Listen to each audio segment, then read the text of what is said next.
شريف عارف مصر، صفحات يقلبها معكم الكاتب الصحفي شريف عارف.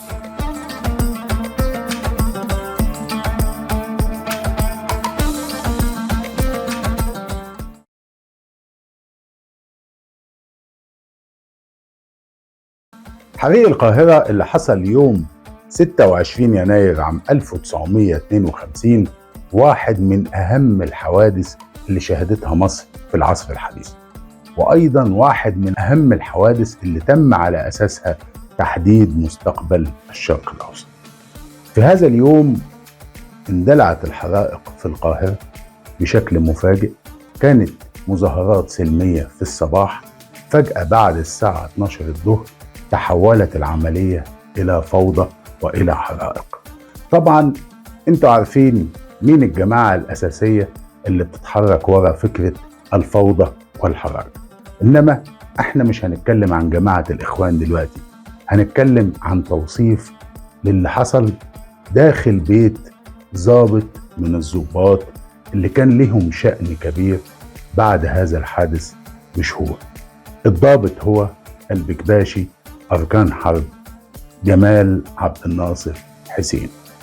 بعض ضباط الجيش شاركوا في عمليات المقاومة اللي سبقت حريق القاهرة حتى يوم 25 يناير 52 اللي حصلت فيه موقعة الإسماعيلية، ولكن الضباط دول كانوا بيشاركوا بصفة شخصية وبدافع حماسي، يعني ما كانش فيه تنظيم بشكل كبير مدفوع داخل الجيش إلى ذلك، ولكن كانت هناك حماسة.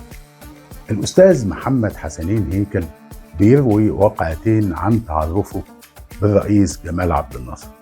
الواقعة الأولى بيقول إن أنا تعرفت بيه أثناء حرب فلسطين عام 1948، لكن هناك واقعة أخرى بيتكلم عنها برضو الأستاذ هيكل، وهي أنا تعرفت على جمال عبد الناصر يوم 26 يناير 1952. لقيته ماشي في وسط البلد ومعاه ضابط صاغ اسمه عبد الحكيم عادل.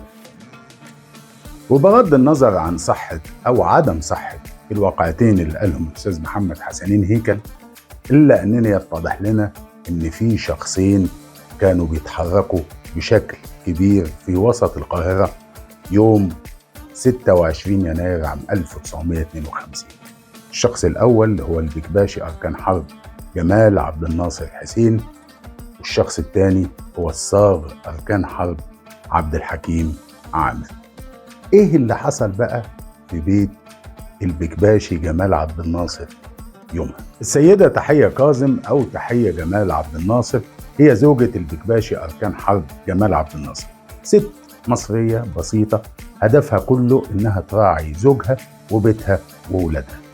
فجأة قلقت على زوجها يوم حريق القاهرة، وفي نهاية اليوم مساء لقيته راجع بالليل ودخل على أوضته مباشرة وقفل عليه. تاني يوم كانت فرضت الأحكام العرفية، وكان مسموح بمرور فئتين فقط في الشوارع، ضباط البوليس وضباط الجيش.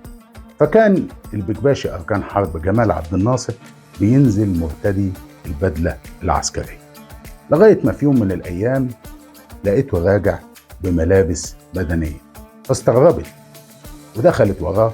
لقيته طلع فوق الدولاب وسحب طبنجة مجموعة من الرصاص وحطها في صدريته، وبعد كده سألته انت رايح فين؟ قال لها انا رايح عند واحد صاحبي في الزيتون، ما تقلقيش بس ما فيش حاجة. فقالت له لا طبعا انا قلقانة، انت في حاجتين، يا انت هتضرب رصاص على حد يا حد هيضرب رصاص عليك، وفي الحالتين تبقى مصيبة. قال لها ما تقلقيش. خرج ورجع تاني يوم لقيته لابس الملابس العسكرية وبدون الطبنجة والرصاص. طبعا ده بيكشف لنا عن زاوية أخرى على الجانب الآخر، وهي اجتماعات تنظيم الضباط الأحرار وإيه اللي كان بيحصل، لأن بعد ده بشهور قليلة جدا كان جمال عبد الناصر هو أحد صناع 23 يوليو 52. شريف عارف مصر.